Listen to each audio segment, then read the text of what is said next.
Hello, and welcome to the 44th episode of Roots and Hoots, a podcast series produced by the Legacy of Hope Foundation. Join us as we celebrate stories of the success, resilience, and cultures of Indigenous peoples across Canada.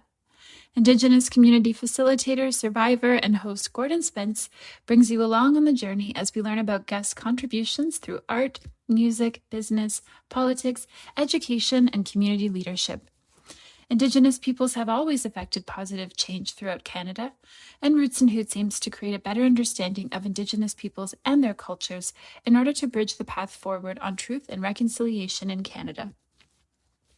If these stories interest or inspire you and you would like to hear more, please like, subscribe, and leave a review. Podcasts are available through Podbean, Spotify, Apple, and Google Podcasts, and can also be found on our website at www.legacyofhope.ca. Today's guest is Manise Young. Manise is an ally from Dryden who grew up on the shore of Thunder Lake in Northern Ontario. Her roots are French-Canadian and Scottish. Manise is the lab head for books at Library and Archives Canada, and she is a woman who loves her work. Manise sees her role as helping people have access to Canada's collection for all and shares about the code of ethics that goes into preserving the important pieces of history that cross her desk. Beginning as a preservation technician, Manise was responsible for the care and preservation of collections, including books, newspapers, works of art, and treaties signed between the government and various First Nations, such as the Robinson-Huron Treaty and the numbered treaties Treaty 9 and Treaty 11. During her 22-year career at Library and Archives Canada, Manise has had the opportunity to engage with 3 treaties through conservation treatments, traveling with the treaties back to their home territories, and facilitating engagement and viewing sessions with communities and living descendants of the original signatories. As a conservator, historian, and mother to 2 young daughters, Manise is deeply moved by the need to raise awareness about the work of reconciliation and is here today to share her experiences as an ally at Library and Archives Canada and as someone who has been a caretaker to some very important historical documents. Please enjoy this episode on the topic of treaties. Hello and welcome to this podcast of Indigenous Roots and Hoots. I'm your host, Gordon Spence, and our guest today is Manise Young from the National Library and Archives Canada in Ottawa. Hello, Manise. How are you today? Hello, I'm very good. How are you? Good. We're all doing fine. And maybe we can start by you talking a bit about your role as the conservator historian at the National Archives of Canada. Yeah, I will start off by saying that I truly love my job. I'm very honored to be here today to talk to you about my job. So I am the lab head for books. At Library and Archives Canada, we have a massive collection, including maps, photographs, paintings, but I'm specifically working on books. So my role and a lot of my responsibilities are making decisions regarding treatment, regarding special visits, tours, exhibitions, loans, that kind of thing. So we do a lot of hands-on with the items, but then we also do a lot of handling. So a lot of that, a lot of tours and visits and just talking about book conservation and books in our collection in general. Yeah, you have an interesting job there. I'd be very interested to see the material that you have there myself because I'm part of Treaty 5. And Nice. yeah, tell us a little bit about, maybe you can talk a little bit about a lot of these documents are 100 plus years old, and what type of conservation you do. I mean, protecting the treaties themselves and the material they were printed on or written on. Tell us a bit about that. What kind of material were they actually written on, and what condition are they in, and maybe what do you do to preserve them? Oh, that's an excellent question. I would say that we have a huge range. So a lot of the times the items are in good or stable condition. and they don't require a lot of treatment. Treatment is very invasive to the item. With book conservation, because it's a three-dimensional object, a lot of times I'm adding a new material, for example, leather. If the book is made with a leather spine like Treaty 11, which I know I'll try not to talk too many specifics now because we're going to talk about it later. But when I go into a treatment, I do an entire assessment. And what this includes is a detailed description of the item. So this will include everything from the type of covering material, which could be parchment or cloth or paper or leather. If it's leather, then I go down to what type of leather it is. If, for example, the spine is missing, then what I will use is usually a very good new leather, which is the similar as the original. So we're dealing with everything from poor condition all the way up to excellent condition. When an item is in poor condition, including the assessment, I make a proposal. So a proposal for treatment can go anywhere from 1 hour all the way up to like 500 hours. Usually when we're doing treatments, I try to do more of the minimal. Everything that we do is reversible as well. All of the decisions that we make, we follow a code of ethics. Every step that we go, there's decisions about the sewing, for example, the spine linings. I always reuse any of the original materials that are there. Sometimes I'm not able to if, for example, it's a front board and the front board is so damaged by mold or loss that I can't reuse it. I will replace it, but I will use new materials that are very similar to the originals, but are good quality that will last hopefully forever. So that is part of what we do is not just the analysis part, but we do the entire treatment. And every time that I'm choosing a material, what I'm looking for is the new material to integrate perfectly and simultaneously with the old original material to create one repair that can move and be handled.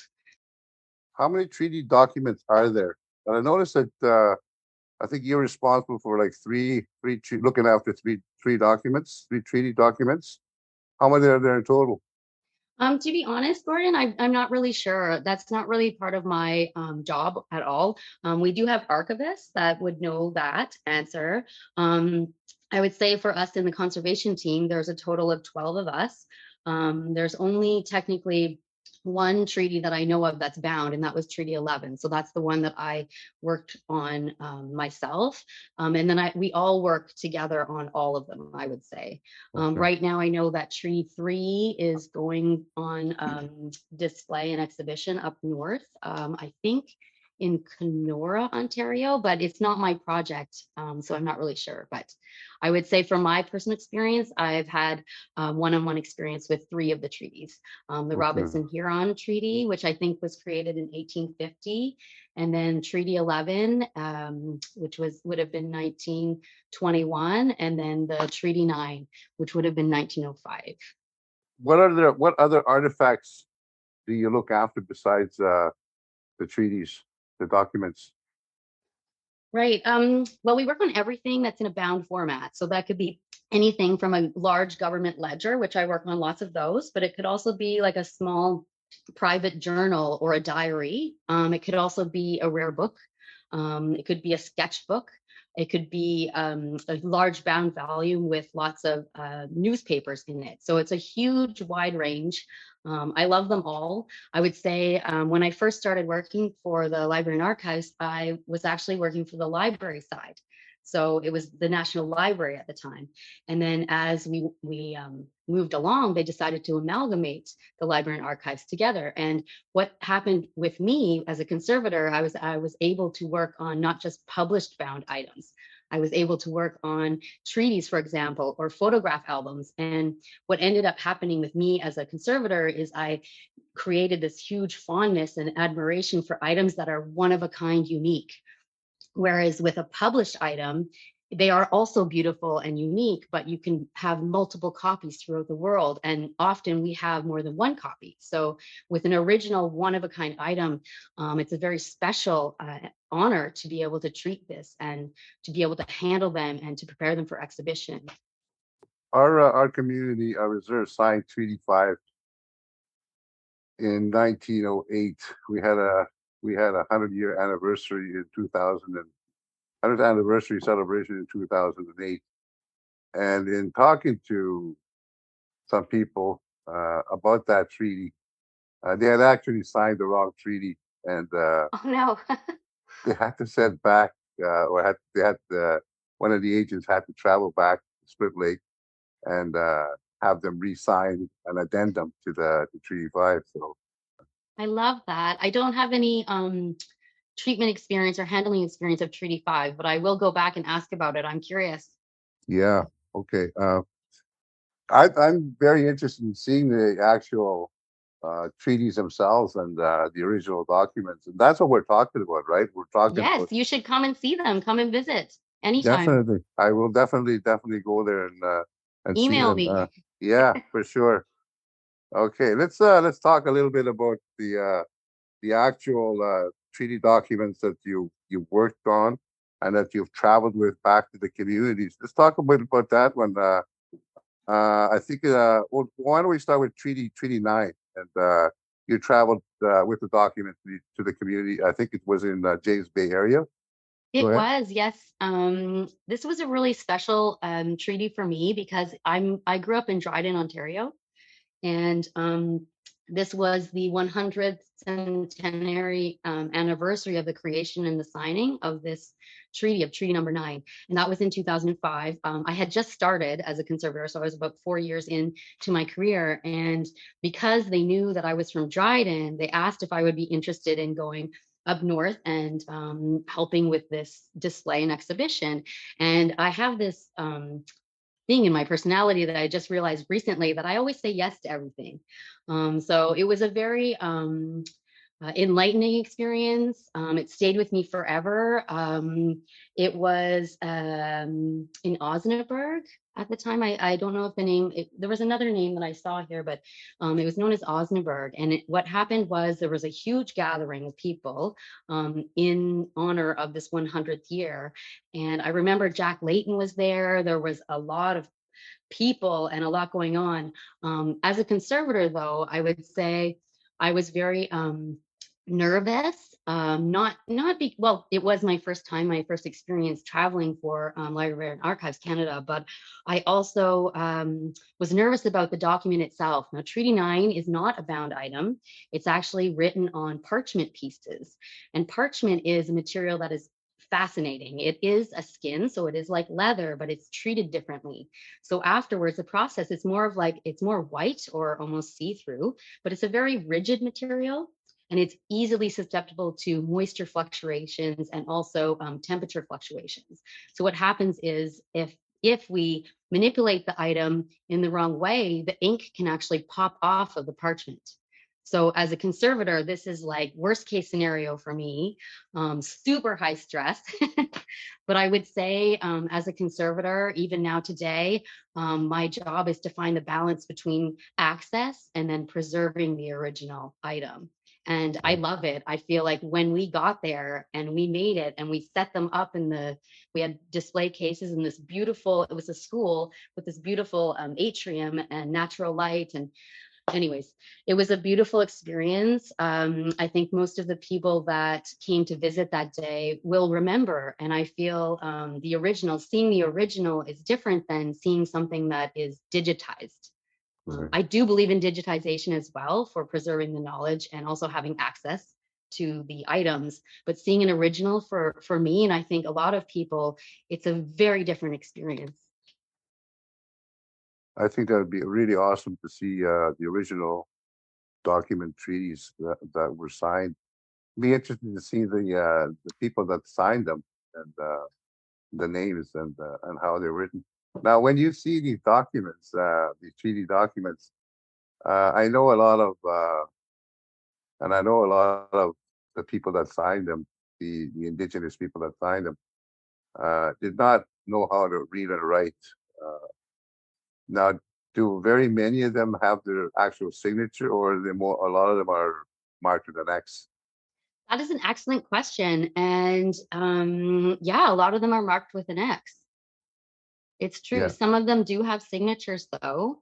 It's a great question. And I think at that time, being not being literate, I think, especially in 1850, I mean, depending on your access to education, if you're living in an isolated area on a farmland, that is something to think about, right? Like these people are signing things, but they're not signing their name. It's with an X. It's Yeah, interesting. yeah. Because I remember going with my grandfather to the Hudson's Bay store on the reserve, and he had his check with him, his old age pension check, and you have to sign your check right when you cash it in. And I remember him signing it originally with an X, and then over a period of time, I guess he had practiced writing his name, and he actually did finally figure out how to write his name, and it was pretty sketchy. It was not exactly the best signature I ever saw, but he actually did it, and I was kind of proud of him for doing that. And so it must be like when you're a very historic moment for these people, that when you go to the community, there must have been a lot of excitement and a lot of anticipation. And my guess is there was probably a lot of people that were eagerly wanting to see this. What was that like? Tell us about that experience. What was the atmosphere like, and how were the people reacting to this ceremony, this special, Well, special? I would say overall, I think everybody was excited, definitely with anticipation. I think this was a project from what I had seen was in the planning for at least 2 years. And at Library and Archives Canada, we have many different teams of people that will work on the same project. Like conservation is one part, but there's like loans and exhibition teams, and we have a lot of other teams that also work on the same project. So I think both like the people that were still here that worked on the project were also extremely excited. I was excited, but also nervous. I think I was in my 20s. I was quite young, and having that much responsibility was pretty heavy at the time. But I loved it. I loved talking to people. I think everybody loved seeing the originals. What I remember from that day as well, my family came there because we were from Dryden. So my brother was there and my parents, and this feeling of community and getting together, the gathering. I remember a lot of people were out. They had a lot of ceremonial sites set up. I didn't get to participate in them, unfortunately, because I was with the treaty inside, but I think everybody was very happy. I think it was a memorable occasion. And afterwards, the treaty stayed for another, I'm not really sure, at least a month. So that was really nice. So I was there for the opening ceremony, but then I left and I came back and it stayed. So I think that gave more people an opportunity to visit it if they didn't have a chance to go that one day. Yeah, and I'm wondering, by the sounds of it, it had to have been more than just the indigenous people that were keen on seeing this document. Were there a lot of non-indigenous people there as well? Um, I'd say not the majority, no, but there were a few. Yep, there were Yeah. a few. Yep. Treaty 11 was from the Northwest Territories, and it was with a treaty that was signed with the Dene Nation in that part of Western Canada. And did you have a chance to travel there as well? Maybe tell us a little bit about Treaty 11. Oh, see, all these treaties that I have worked on, I do have a special place in my heart for them. No, unfortunately, I didn't get to travel with Treaty 11. This was an interesting story because this one happened during COVID. So, Oh, COVID shut down so many things. right. So this was a project that started, I'm not sure if it started pre-COVID. I think it did. I think it started pre-COVID, but then COVID hit and we were all working from home. So this project did go forward. The bridges were closed. So I think with this one, it turned out to be a beautiful project. It did end up going. And here's the funny thing. Treaty 11 had its own plane seat and it flew to the Northwest Territories by itself. That Amazing. was Yeah. my Roots and Hoots moment for you. I was trying to think of something funny and I thought, isn't that cool, right? Like it had its own plane seat, and it went. So because of COVID and all the provincial restrictions, we decided to do this. And I find with our teams, what we do with exhibitions and with loans is we want them to happen. So we will do whatever it takes to make it happen. And this one was an amazing project because the treaty itself, when it first came in the lab, was actually not sewn together anymore. So, you know, when a book is sewn together, the pages are in signature, so they're together. But what had happened somewhere along its travels is the sewing came detached so that all the pages they were still together, but they were all separate. And then the spine was missing. So with Treaty 11, because it was in pieces, technically, I was able to do the treatment on it. So for me, being able to do a treatment during COVID when the bridges were closed, I live in Ontario and I work at the Preservation Center in Quebec. I had to get a special letter to cross the bridge to be able to go in to repair it so that it would be ready in time to be shipped up north. There were a lot of people that worked on this project, and overall, we heard it was a big success. It was there for 3 months, and with a three-dimensional object like a book, it's a bit more complex than just sending a document because I don't send the item open. I have to send it flat and closed like a book. And then when it gets there, they need to open it up, and I create a custom support or cradle for it. So I also have to prepare installation instructions for the other end. So when they get it, they know how to put it on the mount that I've created. So this was definitely a collaboration project. I wrote the name down. It was the Prince of Wales Northern Heritage Center. So they actually have a conservator there. So we worked together virtually. And what was wonderful was that the community loved having the treaty there. They had a lot of children come in, and I think they even had some replicas made of the original. So they had children really come in and learn hands-on about how this was put together. And we also had pages turned, because with the book, you don't get to see all of the pages. So in this one, I'm not sure, but it's been a while, but every 4th week we turned a page. So even if a visitor went on 1 week and saw that page, you come back the next week and you see the next page with the other signatures. So it was a wonderful project. I would say very successful, and also one that I felt made my job feel very important. And I felt that it enhanced what we do, where I feel like, you know, during COVID and we're all at home and you want this purpose in your life. And I felt like at that time, this is big deal. This is my purpose right now. So I felt very fulfilled at the end of this.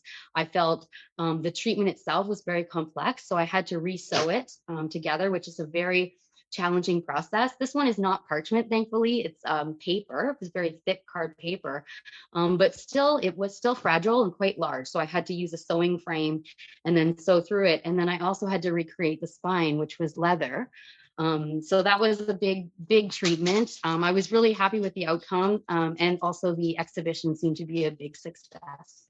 You also worked on another treaty, the Robinson-Huron Treaty, and that's probably the oldest one of all the treaties in Canada. Tell us a bit about your work with the Robinson-Huron Treaty. Oh, this one was very special to me. This one, I do believe, was the first treaty that sort of paved the way for the other treaties. It was 1850, I believe. And the interesting thing about this one is not a bound item. At the time, we have 4 different labs. We have a paintings lab, photo lab, we have a paper lab, and we have a book lab. But the day that this visit was supposed to, okay, I should back up. There were some visitors that wanted to visit the treaty, and I believe that it was their treaty. So I'm not sure their band name, but I did write their names down. It was Peter Recollet. I don't know if you know him, and Leroy Bennett. So they were there, and they wanted to come and see the treaty and make a documentary about it. Where my role came in, it wasn't my item. It was not even in my lab, but the lab head that day couldn't make it. And this had been something that was pre-planned. So I filled in as a backup lab head, and if I didn't do it, I don't think the visit would have happened, because this particular treaty was in the lab getting treatment. So it was in pieces. It was extremely fragile to handle. So that's what I was there, was for the handling, so that they could have access to it. They did film me. So they came into the paper lab and they asked, of course, if they could film me. And I said, yes, of course. I feel my job is to share and to help people have access to this. When they initially came in, our facility is very beautiful. It's got a lot of light and it's very modern. I think that they were impressed with the space. And then we pulled out the treaty, I put it on the table, and the joy and the excitement from all of us was mutual. And I feel we talked about the treaty for about an hour, or maybe an hour and a half. And at the end of it, I think that I made friends with these people. We made a real connection. I don't know too much about the documentary. At the time, they said that they would email me about it, but I haven't heard anything yet. Yeah, so it was a really memorable experience. I was a little bit nervous at the time because it wasn't my treatment and I knew nothing about the treaty itself. But I do remember the feelings that we had, and we made these relationships and these connections.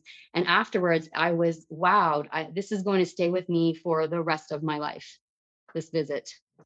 It must be awesome to be working with such historic and important documents like the treaties. For those people that don't know about treaties, treaties were actually signed agreements with between First Nations people and the Crown. Actually, not the government of Canada. It was actually the Crown, the King of England at the time, and in exchange for title of land and resources, so that white settlers can begin developing the lands in Canada, and to be able to settle in lands in Canada.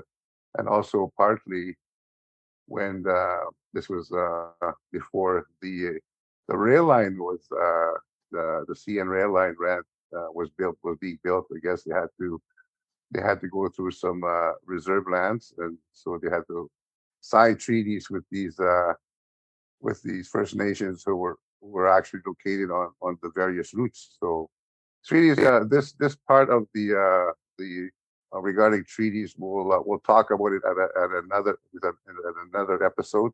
Right now, we're just talking about the preservation of the documents themselves. What I also wanted to ask Manise is how important do you think it is for First Nations people, and how do they feel when when they see when they know that the treaty document is in their presence? Uh, how important do you think that is to them? Well, I would say, from my own personal experience, it took me many, many years to figure out why I loved history so much and why I loved books so much. And it was only a couple of years ago, and I really realized it's because of the people. It's not because of the item, it's because of the people that made the book, the people that signed the book, the people that are in the photos inside the book, the people who own the book, or the people who store the book. It's about all the people. So I feel that when we see something that is from our ancestors, it connects us to something that's bigger than just this moment. I feel that it becomes something huge and is part of our past, our present, and our future. For me, it's very moving. I feel that it gives me a grounding feeling. It makes me feel sense of who I am. So I'm hoping that is how people feel when they get connected to something that is part of their heritage and their ancestry. I'm interested to see a treaty document. It's on different types of material, paper, leather, maybe. Do they vary in size in terms of volume? Like, for example, what would Treaty 9? How many pages would that be? Is it several pages, or is it all in one Yes, that's document? an excellent question. I would say all of them are completely different. Yeah. The Robinson-Huron Treaty is just one large page that was folded into many, many pieces, which is why it's has so damaged, because when you fold an item like that over time, it becomes worn, it has losses. Treaty 11 was the only one that I know of that was in a bound format, which also had its problems with its sewing. Treaty 9 was parchment, but it was several pages. From what I've seen of the treaties, it starts out, it's like, the date and the treaty name, and then it has a lot of like writing. It's usually handwritten manuscript writing, and then it goes into a whole bunch of details, which could go over, I would say, several pages. And then at the back, you can have several signature pages as well, which was the same with Treaty 11. There were several pages that were signed, different pages, because they were brought, I think, to different locations within that region. So I'd say all of them are different. They're all very unique. I don't know too much about who made them, but I do know that Treaty 11 was a very, very nice binding. It was bound in a black calf leather. Actually, no, mistake. It was goat leather. And it had gold tooling on the front, which I thought was so beautiful. Gold tooling is something that is more of a fine binding. So this was done with care. With the exhibition of Treaty 11, we didn't show the front cover, but I'm always pushing for it as a book person, because I feel like, it's the front cover and it's so beautiful. So Treaty 11 was very different from the other ones, where it had like a cover and almost like the gold tooling on the front it was beautiful. Yeah, it'd be really interesting to see them. In terms of communities accessing their treaties, or having them come to their community for viewing, is there a process involved? Do people have to write a letter of request to do this, and what was involved in this process? Yes, I would say please contact Library and Archives. I would say there is a process, but it is not that complicated. One thing that I didn't say, but our collection is all of our collection. It's your collection. Come and visit it, order it up. If you can't come to Ottawa or Gatineau, we can digitize it and email it to you. What I would do is go to our website, and at the bottom, you're going to see contact us. Start there. And then what ends up happening is they triage it to all the different groups. You could also, if you wanted to see the treaties, email me directly, and then I could figure out who to talk to from there. I would strongly encourage people to ask to come and see them on site. I think our site is so beautiful, and you can see what we do there, all the hands-on, but also the specialized storage facility as well, and see how these are housed. And you have access to them. So I would strongly encourage a community to also put in a request for an item to come and have it. There are some like parameters that we put on it, mostly like lighting, that kind of thing. So if an institution is trying to have an exhibition, we just want to make sure it's not directly in the sunlight all day, Right. because Yeah. light damage is cumulative and irreversible. So there are some rules when it leaves our facility, but it is totally doable. I strongly encourage everyone to do it. What's the website that people can access, can contact if they want to have access to their treaty document? Well, I'm not sure, but I think if you just type in www.libraryandarchivescanada.gc.ca, it should come up. Or even if you Google Library and Archives Canada, our homepage will come up. And I think at the bottom, we have a very user-friendly screen. So I think you can just click on there, send in your question, and I would start from there. We have a huge reference and research team. So they will take your question, they'll respond to you, and then they triage it to whichever team will be dealing with the request. And how quickly can this turn around? Like, let's say we have treaty days in our community in July. Like, would this Right. be feasible at this time? It would be. It really would depend. That's a short turnaround time for us. Yeah. Not because we don't want it to happen, but just because we are so busy. I would say to give us time to make it perfect would be anywhere like 6 months to a year. Okay. But a short turnaround time could happen. It would depend on the condition of the item. So if it's in good condition, if it's in poor condition, it means we need time to repair it first. And then the other thing would be the quantity. If you ask for just one item, the chances are you'll get it sooner. But if you ask for 50, it's going to take us 50 times longer.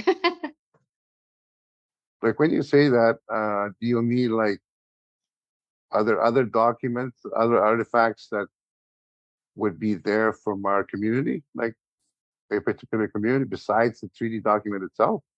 Yes, I work on several items from a lot of different, well, how can I say? There's three different pillars that we work on. One is the published, so we have a published collection, and then we have a government collection, which has a lot of ledgers, and the treaties are under the government. So we have published, government, and then we have private. So under private, it can be any sort of donation or funnel that we have. So it's a huge mix and a huge variety. Recently, I did do a treatment. A lot of our work is for digitization.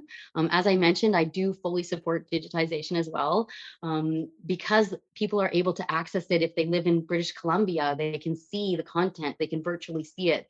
My preference is, of course, the analog, but I do support the digital. Recently, I did have a treatment that came into the lab. It was a large ledger from the government phone. And what it was a residential school ledger. And it was with me in the lab because they couldn't digitize it because the pages were all worked. They were super cockled. So it came to me to see if I could flatten the pages so that they could get a quality image of it. The majority of our work, I think I mentioned it, but I'm not sure, is access driven. So all the time when I'm doing treatments, I'm thinking of that person that has ordered it, that's waiting for it. So because they ordered this copy of it from our digitization team, it first had to come to me. So I know that it's even more delayed. So with this ledger, I think it was from the Brandon area. It was very large and it had tape all around the edges. It kind of looked like someone did a homemade repair job on this book, but it wasn't there for that, but it was there for the cockled pages. The pages were really worked, and the challenging part about it was there was all different kinds of inks. Inks can be really challenging because they're water susceptible. So when we're trying to flatten something, a lot of times I will use humidity or moisture, but in this case I couldn't. So I can't remember what I ended up doing. I tried heat and that didn't work. Oh, I used a really, really thin tissue that we have and a really, really light layer of wheat starch paste, which allowed it just to settle just enough to make it flat. Paper is really interesting because it has a memory. So for some reason, the way the book was stored, the pages were warped like this. So it was really hard for me to tell them to go back down and be flat. What I found fascinating about this ledger, I don't always read the books that I'm working on. No one has time for that. But with this ledger, what I found was so memorable was that it was all the listed names of the children that were coming into the school. So they had like number one, they would have their name, Sally, and then it would have all these little different columns or categories. And what I remember was they would have like the Y or the N. And I'm like, what does that mean? And then underneath in a little tiny tableau would say like, is the mother living or dad, things like that. And it really moved me. I would have to say that I read every name in that book. It really touched me. I felt connected, when I talked about that, where how would someone feel if that was their grandmother, and they see their grandmother's name and there's information about her age, if she got, sick, or, these kind of things are in there.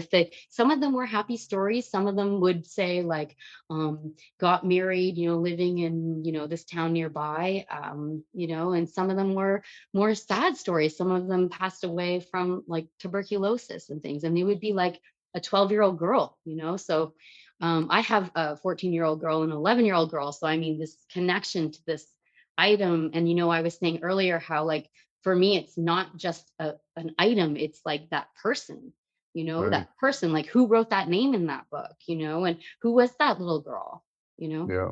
Yeah. I'm not giving you an actual name. I'm just saying, but we did have a tour that came by and one of the people on tour said, I think my grandmother went to that school. And I was like, you're kidding me. So I made him give me his name, and I looked for it when they left. I didn't find it, but I did email him and I told him, keep looking. Like, I think there's so many things in our collection, but it's so hard to find, like, because our collection is so massive. I mean, even this government ledger, it's not itemized down to like each name inside the book. So you really have to go and find the book and then look it up and just look through every page and look for your name. Our goal, though, when we digitize something, is that when it's digitized, perhaps at one point you'll be able to type in your family name, and then you will see this digitized page of this document that will have all this information about your ancestor. And that I find amazing. And that makes me believe in the digitization part of it. Yeah, quite fascinating. It'd be like I said before, it'd be quite amazing to see the work that you do and the documents and the treaties. And one thing I want to say though is residential school, the legend that you're talking about. It sounds to me like some kind of, as you may or may not know, the Legacy Old Foundation, where I work for, we have a number of exhibitions that travel across Canada, all related to residential schools and some of it related to the 60s scoop and missing and murdered Indigenous women and girls. We have over 25 different exhibitions, and this idea that's just coming to me is about doing an exhibit. Would it be possible to like maybe copy or photograph some of your the documents that you work on as an exhibit that we can develop as part Yes. of our package? I would love that. Actually, today, that's what I was going to say at the end, was that we should do a collaboration project together. And I would say, yes, we can do reproductions, but why don't we do originals?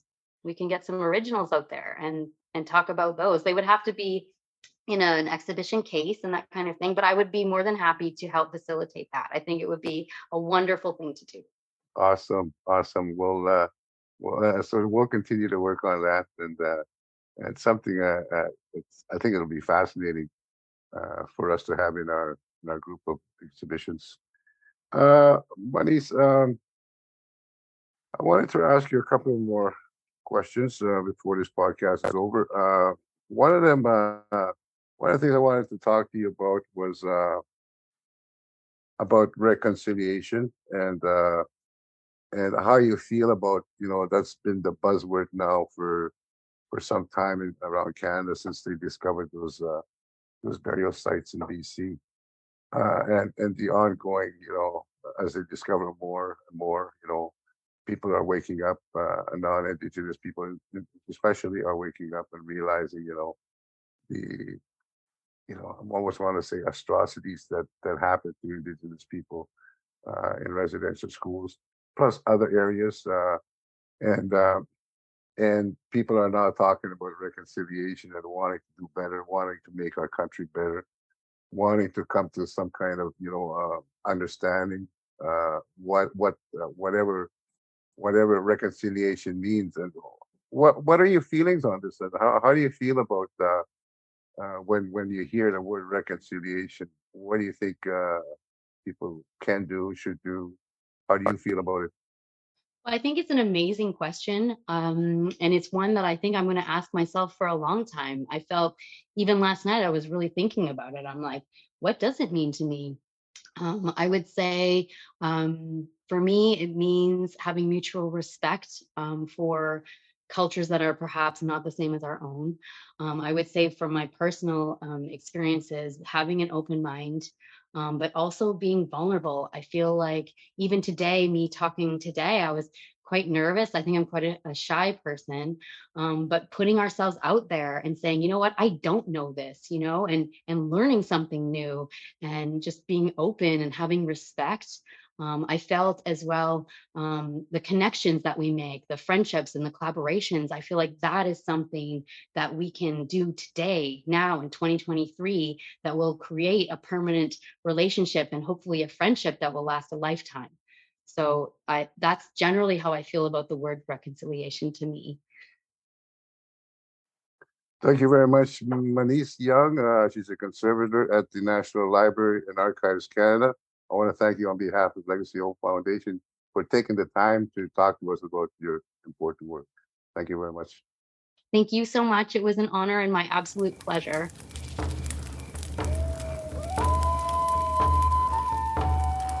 Roots and Hoots is a podcast project produced by the Legacy of Hope Foundation. Music is provided by David Finkel.